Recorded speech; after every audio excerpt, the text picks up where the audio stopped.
ശ്രീ ഷിബു, സിദ്ധാർത്ഥ് കോളേജിൽ നിന്ന് ഇറങ്ങിയതാണ്. അവിടെ എന്തോ പ്രശ്നമുണ്ടാകുമ്പോൾ ഇറങ്ങിയതാണ്. അവൻ ഒരുപക്ഷെ സംശയിച്ചിട്ടുണ്ടാകണം ആ ക്യാമ്പസിനെ പറ്റി നന്നായി അറിയാവുന്ന, അവിടുത്തെ ഈ വേട്ടക്കൂട്ടങ്ങളെ പറ്റി നന്നായി അറിയാവുന്ന ആളാകും. 2ാം വർഷ വിദ്യാർത്ഥിയാണ്. അപ്പോൾ അറിയാം അവിടുത്തെ കാര്യം.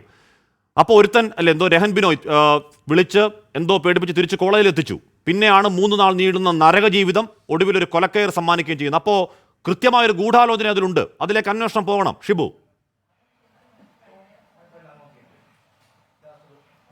തീർച്ചയായും സാർ, തീർച്ചയായും. കാരണം സിദ്ധാർത്ഥന് ആ കോളേജിൻ്റെ കാര്യങ്ങളെല്ലാം അറിയാം. അവിടെ SFI ചേട്ടന്മാരുണ്ടെന്നും അതിന് അവർ വിധിക്കുന്ന വിധി, അവർ നടപ്പിലാക്കുന്ന അവരുടെ കോടതിയിൽ വിധിക്കുന്ന വിധി ക്രൂരമായിരിക്കുമെന്നും അവൻ അറിയാം. കാരണം ആ കാര്യങ്ങൾ അവൻ കണ്ട് മനസ്സിലാക്കിയിട്ടുള്ളതായിട്ട് നമ്മളടുത്ത് പറഞ്ഞിട്ടുണ്ട്. അവന് പറ്റിയിട്ടല്ല മറ്റുള്ള കാര്യങ്ങൾ ചെയ്യുന്നതായിട്ട് അവൻ അറിയാം.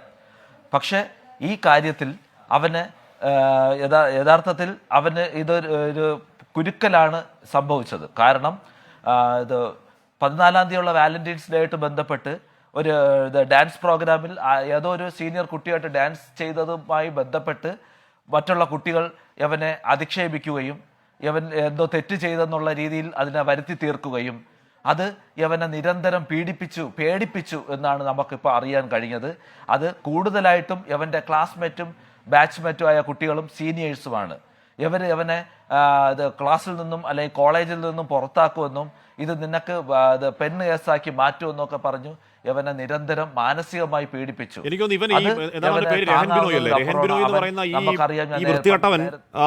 ട്രെയിനിൽ കയറി ജീവിതത്തിലേക്ക് രക്ഷപ്പെട്ട സിദ്ധാർത്ഥിനെ വിളിച്ചു വരുത്തുന്ന ഇതുപോലെ എന്തോ പെണ്ണ് കേസിൽ പെടുത്തുമെന്ന് പറഞ്ഞ് പേടിപ്പിച്ച് വിളിച്ചു വരുത്താൻ തോന്നുന്നു. ഷിബു, അത് പേടിപ്പിച്ചായിരിക്കണം സാർ. തീർച്ചയായും സാർ, തീർച്ചയായും. കാരണം സിദ്ധാർത്ഥൻ ഈ വിഷയത്തിൽ ഇൻവോൾവ് ആയെന്നാൽ അതൊരു വിഷയമല്ല. സ്വാഭാവികമായിട്ട് രണ്ടുപേര് ഒരു ഫംഗ്ഷനിൽ നമ്മൾ ഡാൻസ് കളിക്കുമ്പോൾ ഒരു കുട്ടിയുടെ കയ്യിൽ സ്വാഭാവികമായിട്ട് പിടിക്കും. അതൊരു തെറ്റാണെന്ന് എനിക്ക് തോന്നുന്നില്ല. പക്ഷേ ഈ റഹാനോ അൽത്താഫിനോ മറ്റേ അവൻ്റെ വേറൊരു കുട്ടിയുണ്ട്, അവൻ്റെ 4 പേരുണ്ട് അവൻ്റെ ക്ലാസ്സിലുള്ളതന്നെ. യവന്മാരുടെ കണ്ണിൽ യവന് കൂടുതൽ സ്വീകാര്യത ഈ കുട്ടികളുടെ ഇടയിൽ ഉണ്ടാവുന്നു, സീനിയേഴ്സിൻ്റെ ഇടയിൽ ഉണ്ടാവുന്നു, അവൻ്റെ ക്ലാസ്സിലെ പെൺകുട്ടികളുടെ ഇടയിൽ ഉണ്ടാവുന്നു. ഇതെല്ലാം യവരിലുണ്ടാവുന്ന അസൂയയാണ്.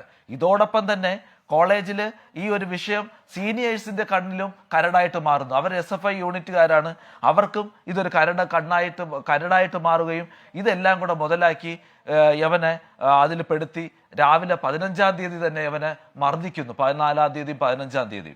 ഇതിൽ റഹാന്റെ റോൾ എന്ന് പറഞ്ഞാൽ യവനെ ഒഴിവാക്കുക എന്നുള്ളതാണ്. റഹാൻ ഇത്രയും കൊച്ചുകുട്ടിയെ പോലെ ഇരിക്കുന്നുവെങ്കിലും അവൻ വളരെ ബുദ്ധിപൂർവ്വം കളിച്ചിരിക്കുകയാണ്.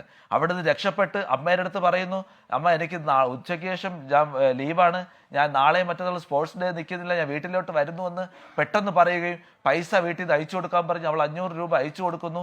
അവൻ തിരിച്ച കുട്ടിയെ യവൻ കള്ളം പറഞ്ഞ് തിരിച്ചു വിളിച്ചത് തീർച്ചയായിട്ടും ഇത് ഹോസ്റ്റലിലേക്ക് കൊണ്ടുപോകുന്നു. ഞാനൊരു ഹോസ്റ്റലിൽ പഠിച്ച ആളാണ് വേണ്ടി മാത്രമാണ്. ഞാനും ഒരു ഹോസ്റ്റലിൽ പഠിച്ച ആളാണ്. ഹോസ്റ്റലിൽ എൻ്റെ PG വിദ്യാഭ്യാസം മുഴുവൻ ഞാൻ അവിടെ പഠിച്ച ആളാണ്. ശ്രീ ഷിബു ഇവിടെ ഹോസ്റ്റലിലേക്ക് കൊണ്ടുപോകുന്നു. ആ ഹോസ്റ്റലിലെ 10-30 കുട്ടികൾ നോക്കി നിൽക്കെ ബെൽറ്റുകൾ പൊട്ടുമാറ്, അല്ലെങ്കിൽ ഒരു ബെൽറ്റ് അടിച്ചടിച്ച് ആ ബെൽറ്റ് പൊട്ടി അടുത്ത ബെൽറ്റ് എടുക്കുന്നു, വയറിട്ട് കയ്യിലും കാലിലും കെട്ടുന്നു എന്ന് പറഞ്ഞാൽ മൃഗങ്ങൾ ഒരു മൃഗം അങ്ങനെ ചെയ്യില്ല.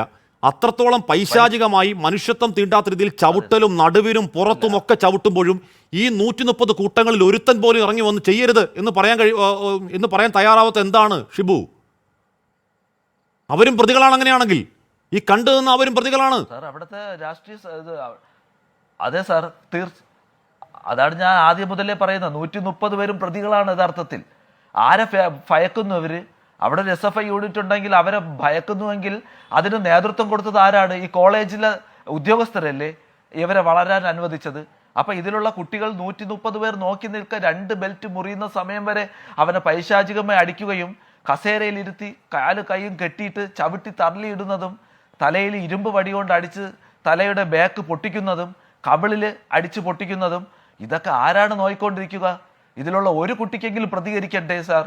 അല്ലെങ്കിൽ അവൻ്റെ അടുത്ത ബന്ധുക്കളെന്ന് കൂട്ടുകാരെന്ന് പറയുന്നത് ക്ലാസ്മേറ്റ്, അവൻ്റെ കൂടെ കിടക്കുന്നവർ, അവർക്ക് അവൻ്റെ അമ്മയുടെ നമ്പർ ഉണ്ടല്ലോ, ആൻറ്റി ഇങ്ങനെ ഒരു വിഷയമുണ്ടെന്ന് വിളിച്ചു പറഞ്ഞാൽ ആരാണ് അറിയാൻ പോകുന്നത്? അപ്പോൾ ഇവർക്കെല്ലാവർക്കും സിദ്ധാർത്ഥനെ ഒഴിവാക്കണമെന്ന് ഈ കൂട്ടുകാരന്മാർക്ക് വേണമായിരുന്നു. അതിന് തെളിവാണ് 5 പേർ അവൻ്റെ ക്ലാസ്സിൽ നിന്നും അവന് ഈ പ്രതി പട്ടികയിൽ വരുന്നത്. അപ്പോൾ നമുക്ക് മനസ്സിലാക്കേണ്ടത് SFI എന്ന് പറയുന്ന യൂണിറ്റിന്റെ പേടി കുട്ടികളിലുണ്ട് എങ്കിൽ പോലും അവരും ആഗ്രഹിച്ചിരുന്നു യവനെ ഒഴിവാക്കുക എന്നുള്ളത്. അതാണ് ആരും പ്രതികരിക്കാത്തത്. പിന്നെ രണ്ടാമത് യവനെ ഇത്രയും മർദ്ദിക്കുമ്പോൾ നമുക്കും ഇത് പറ്റിപ്പോകുമെന്നുള്ള പേടിയും അവരിലുണ്ട്. അതും എടുത്തു പറയത്തക്ക കാര്യമാണ്. പിന്നെ ഇവനെ ഇത്രയും ക്രൂരമായി മർദ്ദിച്ചിരിക്കുന്നു.